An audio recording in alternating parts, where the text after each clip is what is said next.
Salut les copains carteux! On se retrouve déjà pour une ouverture un peu spéciale aujourd'hui, puisque c'est la première fois qu'on va ouvrir sur la chaîne du AEW, fédération chère à mon cœur, même si j'avoue, je la regarde absolument plus depuis quelques mois, voire même une année en fait, très exactement une année. Alors, pas parce que j'aime plus le produit, ni quoi que ce soit, simplement que j'ai plus beaucoup de temps à consacrer pour regarder du catch.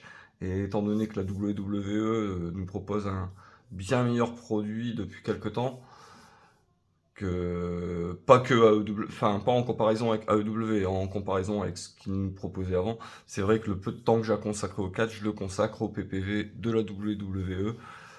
Mais ça m'empêche pas de suivre les résultats, tout ça, et ça reste une fédération très très chère à mon cœur. Alors comme voilà, on n'a qu'un blaster à ouvrir, donc ça va aller très très vite. On va en profiter pour raconter un peu de souvenirs. Déjà, ben là, ce que j'ai installé ici, donc là ici, on a un cadre mémo avec un morceau du ring du fameux show All In, le show préfondateur de la AEW, le show auquel j'ai assisté. J'avais passé le week-end à Chicago. C'était exceptionnel. J'ai rencontré CM Punk durant ce week-end. Et voilà, c'était fou. Donc là, c'est une plaque commémorative avec les autographes de Nick Jackson, Matt Jackson et de Cody Rhodes. Voilà, là ici on a la lunchbox qu'ils offraient pour les détenteurs d'un pass VIP sur le show Révolution, le premier Révolution de la EW, également à Chicago. Je vais dire une bêtise sur l'année, je dirais 2021. C'était quelques jours avant le premier confinement. Voilà, super chaud avec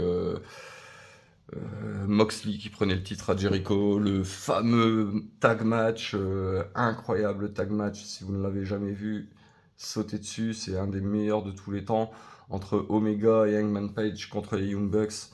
Voilà, j'étais au premier rang pour voir ça, c'était la folie. Voilà, voilà, les petits souvenirs AEW en live. Ensuite, bah, je voudrais vous parler de d'où vient cette boîte.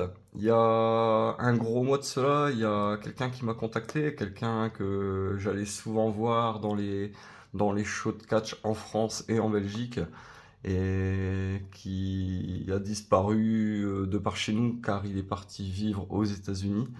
Il s'agit de Roméo, donc il ne catche plus aujourd'hui, mais donc c'était un catcheur français euh, que j'avais rencontré dans un stage de catch chez Booster et qui avait débuté peu après. Il luttait à ses débuts beaucoup avec Colby, avec Driss Jafali, euh, avec qui je l'ai vu avec Tommy End, je l'ai vu en équipe, il me semble.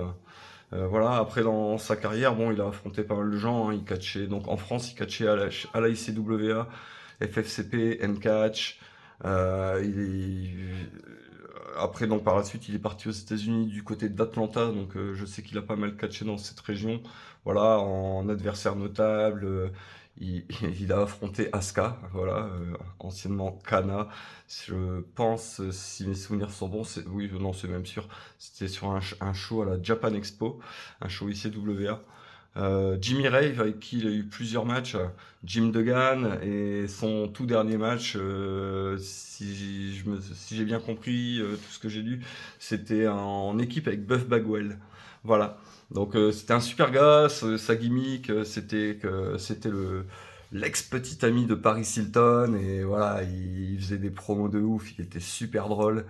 Et voilà, j'adore. Et donc il m'a contacté, et puis voilà, il découvre le monde des cartes, et puis bon, voilà, j'ai répondu à toutes ses questions, et je lui ai fait un beau lot de cartes, et puis bah, lui, il m'a ramené donc des États-Unis, là, il venait voir sa famille, du coup, il m'a ramené un petit blaster Allure 2022. Je vous propose qu'on ouvre ça tout de suite. Donc voilà, c'est un blaster, vous savez comment ça marche. On n'aura pas forcément de gros hits, mais c'est tout à fait possible. N'oublions pas que cet autographe de Sting, je l'ai sorti d'un blaster également. Donc c'est possible. Hop, allons-y. Alors c'est un produit que j'avais pas fait quand c'était sorti parce que ben j'étais pas encore complètement remis à fond dans les cartes comme je le suis là depuis 2 ans. Et Et il y a aussi le fait que je suis pas un grand fan des produits Upper Deck là depuis. Enfin, de toute façon, même aux États-Unis, ils sont très critiqués dans toutes les séries qu'ils font, hein. C'est le produit est assez basse qualité, mais voilà, je suis super content d'ouvrir du AEW. Merci Roméo. Allons-y, c'est parti. Et je suis sûr que ça fait plaisir à plein de gens de voir du AEW sur la chaîne, donc c'est super cool. Hop. Et on commence avec Penta. Super. Donc, oh, allez. Défoncé sur le devant, complètement rayé. Aïe, aïe, aïe, aïe. Je ne sais pas si vous voyez là au-dessus de sa tête. Voilà, là, ici, on voit une énorme rayure. Bon, c'est de la carte, c'est l'équivalent de Finest chez Tops ou Prism chez Panini, hein, donc c'est des cartes très fragiles. Hop, et donc, et souvent la première du paquet à la déguster, quoi. Voilà. Penta, qu'on a donc vu la semaine dernière à Lille, et c'était excellent. Hop, je connais pas du tout les systèmes de rareté dans cette collection, donc on verra bien. Hop, Star Future, Isaiah Cassidy, Anadje. Voilà, là on a une brillance, on va regarder ce que c'est. Danhausen. Alors ça apparemment, ces cartes-là, elles existent dans plusieurs couleurs si j'ai bien compris.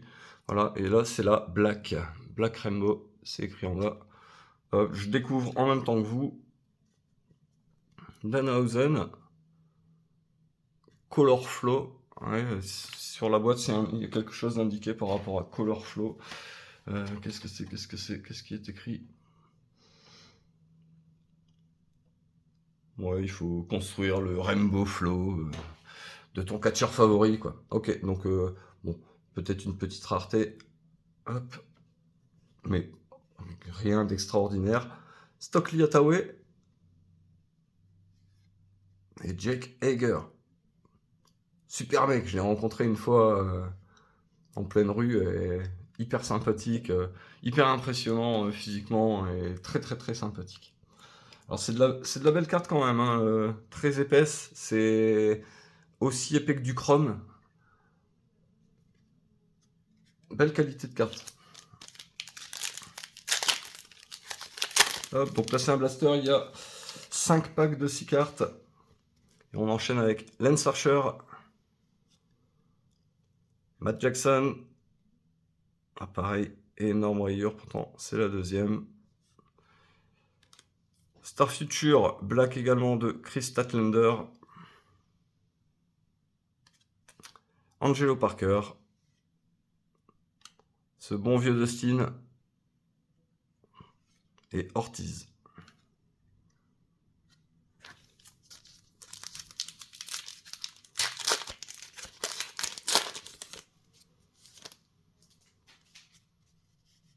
Ah, Jeff. Jeff Jarrett. J'ai pas mal. J'ai eu pas mal d'affection pour ce catcheur dans ma vie. J'ai eu aussi des périodes où je le supportais beaucoup moins. Voilà. C'est dingue qu'il soit encore là. Il était là quand j'ai commencé à regarder du catch. Voilà, il débutait. Et il est toujours là, c'est ouf. Quelle carrière. Encore une énorme rayure sur toute la hauteur. Anthony Ogogo. Ricky Stark. Oups. Je déteste les die cuts. Ça tombe tout le temps du paquet. Donc on a une Title Ambition die cut d'Orange Cassidy, mais ben comme du coup elle tenait pas bien dans la main, elle est tombée et le coin est abîmé. Voilà, alors il y a toute une gamme de die cut. Donc die cut c'est les cartes qui ne sont pas rectangulaires avec des découpes. Il y a toute une gamme de die cut différentes dans cette collection. Celle-ci, je ne sais pas à quoi elle correspond, j'irai voir plus tard. Hop, Orange Cassidy, un des lutteurs que je préfère chez AEW. Donc la carte me plaît, sincèrement. Taz, la légende, et John Moxley.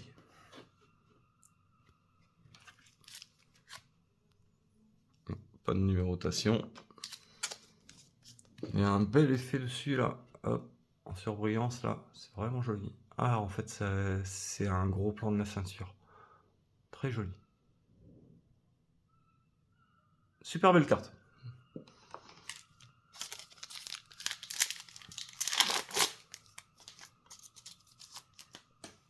On continue avec Penelope Ford. Yuka Sakazaki. Ah, derrière The Butcher. Et Serena Deeb, que j'adore. Serena Deeb qui avait lutté pour la ICW à Révolution 5 et j'étais chargé d'aller la chercher à l'aéroport et de passer une partie de la journée avec elle pour l'occuper, quoi. Voilà, super sympathique. Super fille. Serena Deeb. Powerhouse Hobbs. Et Tony Storm.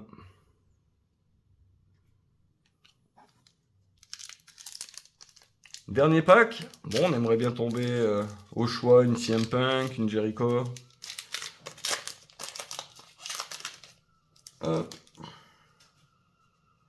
Deuxième Serena Deeb.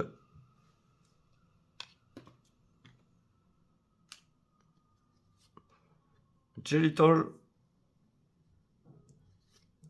Abaddon. J'ai jamais kiffé ce personnage, vraiment. The Bunny en Pulsar Refractor. Chez Tops, on appellerait ça comme ça. Pink Pulsar Refractor, même. C'est du nom numéroté. Pac, génial, j'adore Pac. On a tellement vu évoluer en début de carrière sur les rings français, notamment du côté du studio Jenny. Super gars aussi.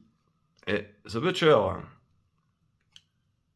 Bah c'est des belles cartes les allures, hein. Vraiment c'est bien meilleure qualité que cette fameuse collection. Hop, qui est bien, hein. C'est de la carte à pas cher, mais c'est très cool. Là on est vraiment sur de la bien meilleure qualité.